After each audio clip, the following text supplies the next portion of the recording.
দই পটল করছি, আপনারা দেখুন রেসিপিটা। পটলগুলো আলুগুলো কেটে নিয়েছি। এখন আমি এই সে তেল গরম বসিয়ে দিলাম। তার মধ্যে তেলটা গরম হয়ে গেলে পটলগুলো ছেড়ে দিচ্ছি। ছেড়ে দিয়ে এখন এই একটু ভাজা করে নেব পটলগুলোকে। ভাজা করে একটু হলুদ দিয়ে দিলাম। হলুদ দিয়ে এবার নাড়িয়ে দেবো, একটু নাড়িয়ে নিলাম। এবার নাড়িয়ে নিয়ে একটু আলুগুলো ছেড়ে দেবো। আলুগুলো ছেড়ে দিয়ে আবার একটু নাড়িয়ে নেব। একটু ভাজা ভাজা করে নিচ্ছি, করে নিয়ে একটু ঢেকে দেব।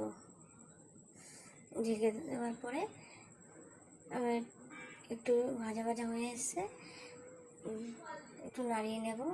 নাড়িয়ে নিয়ে তারপরে দেখবো একটু সিদ্ধ হয়ে গেছে কিনা। পটলটা সিদ্ধ হয়ে গেলে নামিয়ে নেব।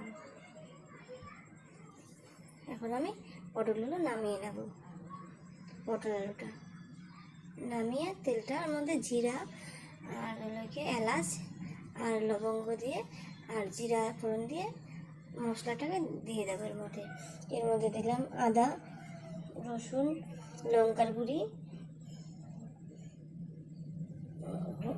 জিরার গুঁড়ি, ধনের গুঁড়ি, তারপরে গিয়ে হিং, এগুলো দিয়ে এগুলো মশলাকে একটু জল দিয়ে একটু করে নেব। করে তারপরে দিয়ে দেবো, দিয়ে একটু নাড়িয়ে দেবো। নাড়িয়ে দেওয়ার পরে হলুদ দিয়ে দেবো। তার মধ্যে হলুদ দিয়ে দেবো। নাড়িয়ে নিচ্ছি। এবার ওর মধ্যে কাজু পেস্ট করে নিলাম। তার মধ্যে টক দই দিয়ে দিলাম।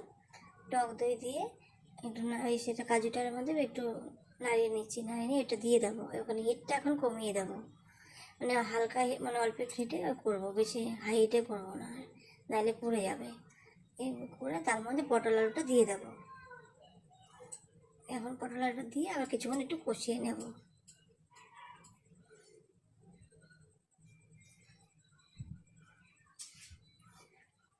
একটু নাড়িয়ে নেব। নাড়িয়ে তারপরে ওই এসে পেস্ট করেছিল মিক্সির এসেতে ওই পেস্টের জলটা একটু দিয়ে দিলাম। দিয়ে আর কিছুক্ষণ একটু নাড়িয়ে নেব। নাড়িয়ে তারপরে এর মধ্যে একটু চিনি দিয়ে দিলাম। চিনি দিয়ে তার মধ্যে আবার একটু দিয়ে দেবো, ঘি দিয়ে দেবো। একটু ঘি দিয়ে দিলাম। তার মধ্যে গরম মশলা দিয়ে নামিয়ে দেব।